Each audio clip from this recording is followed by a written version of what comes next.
We're just reading Arabian Nights, so we let Scheherazade speak for herself. Here we come to night 322.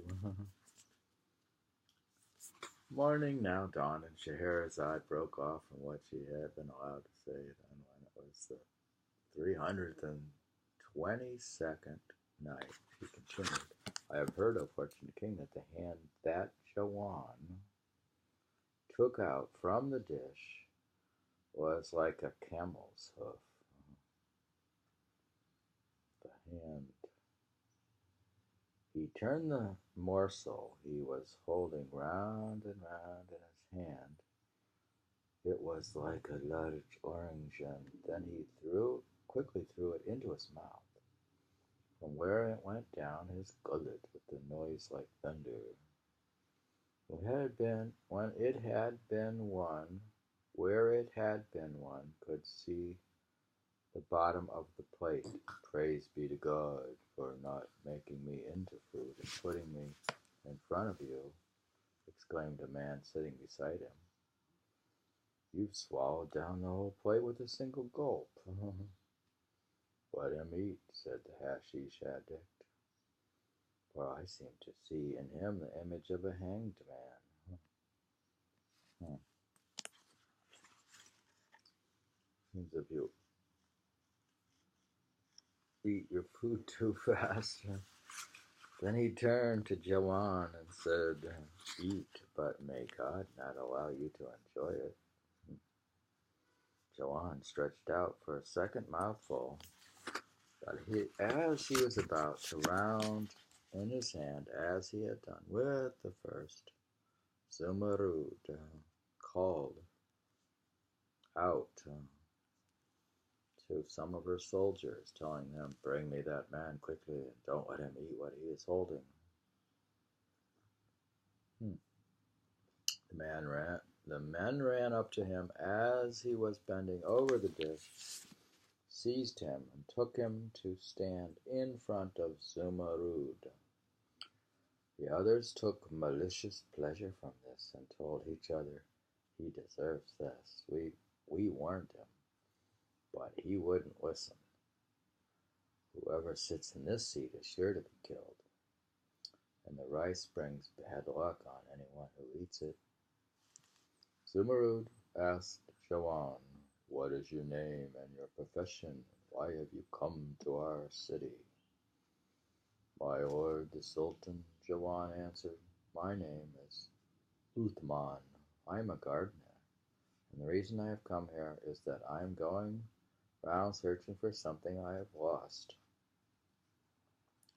Bring me the divination table, said Zumurrud, though she's a woman, so she spoke, Bring me the divination, bring me. I don't know what she sounded like. Bring me the divination table, said Zumurrud. And then she took a pen and shook the sand on the table. After studying it, she shakes sand on the table there. That's the divination table. After studying it for a while, she raised her head and said, Damn you, you fool creature, how dare you lie to kings? This sand tells me that your name is Jawan the Kurd, and that you are a professional thief. My goodness. You seize people's goods unlawfully, and you take lives that God only allows to be taken when there is just cause. Then she shouted at him, Tell me the truth about yourself, pig, or else I shall cut off your head.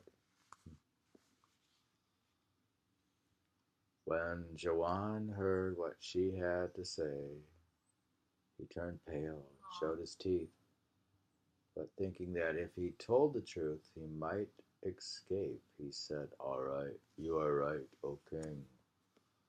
But from now on, I repent at your hands and return to Almighty God. Zumurrud said, "It is not lawful for me to leave an evildoer in the path of Muslims." Then she told her attendants, "Take him, flay him, and then deal with him as you dealt last month with this fellow liar." They did as they were told, and when the hashish addict saw Jawan being arrested by the soldiers, he turned his back on the plate of rice and said, "I must not turn my face towards you." The townsfolk now finished eating, dispensed, and went home, while Zumurrud went to her palace and allowed her Mamluks to leave. At the start of the next month, people came to the arena as usual, and when the food had been brought, they sat waiting for permission to begin. Zumurrud came in, took her seat, and as she looked at them, she found to her surprise that no one was sitting opposite the rice, although there was space enough there for four. As she was looking, she happened to turn and see a man rushing in through the gate. He hurried on until he reached the table, where he found no place free except by the dish of rice. When he sat down, Zumurrud, looking closely at him, discovered that this was the damned Christian who called himself Rasid al-Din, and she said to herself, "What a blessed banquet this is, as this unbeliever has been caught in his toils." The reason for Rasid al-Din's presence was a strange one. When he had come back from his journey, we had been reading from night 322.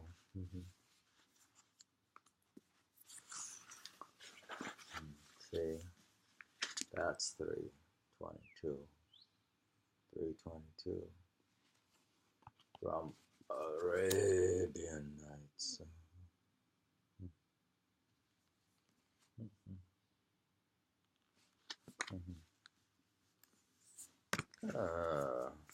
322.